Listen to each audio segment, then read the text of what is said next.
अस्सलाम वालेकुम नाज़रीन, मैं हूं रशीद। आप देख रहे हैं प्रोग्राम हक़ाइक़ और हमारे साथ मौजूद हैं सियासी तजियाकार इशफाक अब्बासी साहब। अस्सलाम वालेकुम अब्बासी साहब। वालेकुम सलाम। बस अब पंजाब असम्बली के डिप्टी स्पीकर की रूलिंग के खिलाफ परवेज़ इलाही की पटीशन पर 3 रुकनी बेंच समाअत कर रहा है। आपको क्या लगता है, क्या फैसला मुतवक्का हो सकता है? जो तीन रुकनी बेंच जो सुप्रीम कोर्ट का जो समाअत कर रहा है, वो तो हर बंदे को जो सियासी शऊर रखता है, जो कानून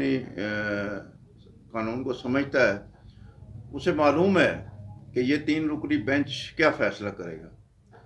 क्योंकि हर जगह ये आम बात की जा रही है कि ये जो तीन रुकनी बेंच है, ये काफ़ी समाअतें यही करता है, और इस वजह से जो ये केस चल रहा है, ये केस जो है परवेज़ इलाही की जो रिट पर, ये फैसला उनके हक में ही आएगा। क्योंकि उनकी जो बातें हैं, जो उनकी जो दलाइल हैं, जो सुप्रीम कोर्ट में हायरिंग के दौरान जजेस की जो बातें की जा रही हैं, उनकी बातें मीडिया पे भी आ रही हैं, जो बयानात आ रहे हैं, उससे तो काफ़ी हद तक ये लगता है कि फ़ैसला जो है वो पीटीआई के और परवेज़ इलाही की जो पटिशन है उनके हक में आएगा।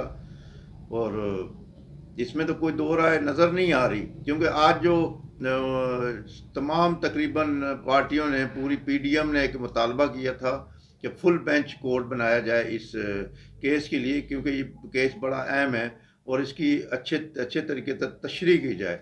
क्योंकि ये वही एक ख़त है जो इमरान खान ने अपने जो मेंबरान है उसके लिए लिखा था कि ये मेरे मेंबरान हैं और ये हमारी पार्टी के ख़िलाफ़ गए हैं, तो इन्हें नाइल किया जाए। ये वही ख़त है। तो वही ख़त चौधरी शुजात ने लिखा है, लेकिन वो चौधरी शुजात के ख़त को माना नहीं जा रहा, जबकि इमरान खान के ख़त को उसको तस्लीम करके और उसके उनके जो एमपीए थे उन्हें नाइल किया गया और दोबारा ज़िमनी इलेक्शन हुए। जबकि यही बात परवेज़ इलाही जो चौधरी शुजात साहब कर रहे हैं, वो भी पार्टी हेड हैं, लेकिन वहाँ थोड़ी सी बातें कुछ और की जा रही हैं। यही बेंच था, इसी बेंच ने ये फैसला किया था, अब यही बेंच है और यही कुछ और बातें कर रहा है। तो ये इंसाफ के तकाज़े ये पूरे नहीं हो रहे। इंसाफ का तकाज़ा ये है कि गैर जानिबदार फैसला किया जाए, किसी पार्टी को सामने रख के, किसी की शख्सियत को, किसी ताकत को सामने न रखें, कानून और आइन को रखें सामने और फैसले दें। लेकिन कुछ फैसले ऐसे आ रहे हैं जिससे अवाम और जो पार्टियां हैं वो नाउमीद हो रही हैं, मायूस हो रही हैं। अच्छा, अगर फैसला परवेज़ इलाही के हक में आ जाता है और परवेज़ इलाही साहब वज़ीर आला बन जाते हैं, तो आपको क्या लगता है कि नून लीग का अगला कदम क्या हो सकता है?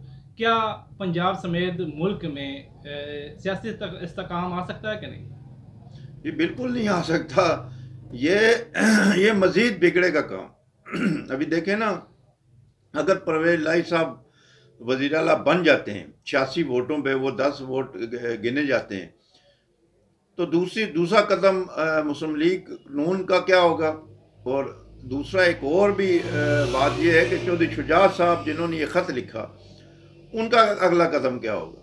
मुस्लिम लीग नून का अगला कदम ये होगा कि गवर्नर जो है उनका, वो 10 दिन, 15 दिन, 20 दिन, महीने बाद या दूसरे दिन ही वो कह सकता है परवेज़ इलाही हो के एतमाद का वोट लेकर दें ये असम्बली से। वो एक कानूनी हक है उनका।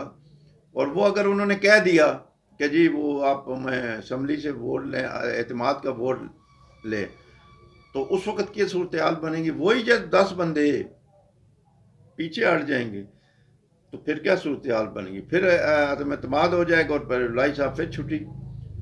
ये तो हो गया मुस्लिम लीग नून का कदम। अभी चौधरी शुजात साहब का मैं कसम बताऊँ आपको कि चौधरी शुजात साहब इधर से अगर परवेज़ इलाही साहब बन जाते हैं, पीटीआई के जो उम्मीदवार हैं, तो चौधरी शुजात साहब ने ये कहा था कि परवेज़ इलाही मेरा उम्मीदवार है, लेकिन उन्होंने ये बात भी कही थी कि तहरीक इंसाफ का उम्मीदवार को हमारे लोग वोट नहीं देंगे।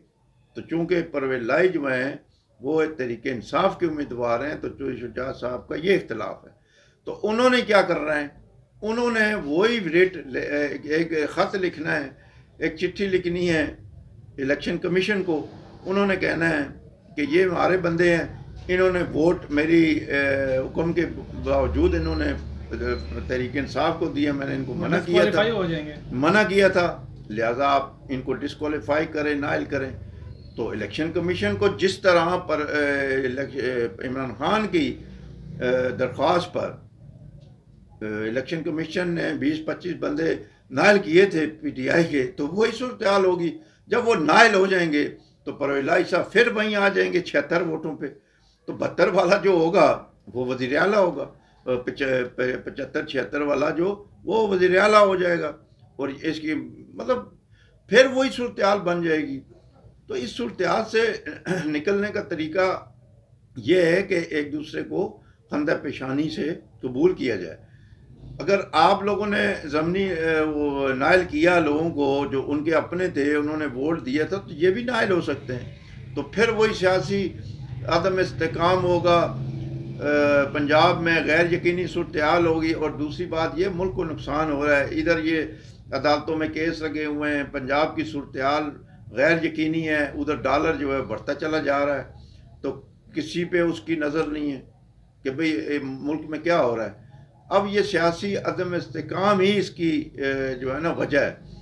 तो सियासतदान बेचारे जो है वो अदालतों में लगे हैं, उन्हें कोई काम नहीं करने दे रहा, और जो काम नहीं करने दे रहे वो कुव्वतें जो हैं वो कोई और हैं, और वो कुव्वतें सब जानते हैं तो ये क्या हो रहा है।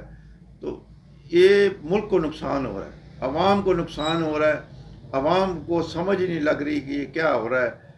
तो जो हो रहा है वो गलत हो रहा है और मुल्क के लिए बहुत ही नुकसान है।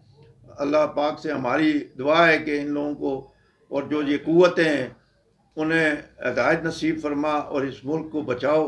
अल्लाह पाक इस मुल्क को सलामत रखे, हमारी तो ये दुआ है। लेकिन यहाँ पर तरह तरह के लोग हैं, अपनी अपनी बातें करते हैं, मुल्क को कोई नहीं देखता, मुल्क के लिए कोई काम करने को मुल्क के लिए कोई काम करने को तैयार नहीं है, अवाम की हालत कोई देखने को तैयार नहीं है। ये महंगाई, ये बेरोज़गारी, मैशियत की तबाही, ये सब बर्बादी हो रही है।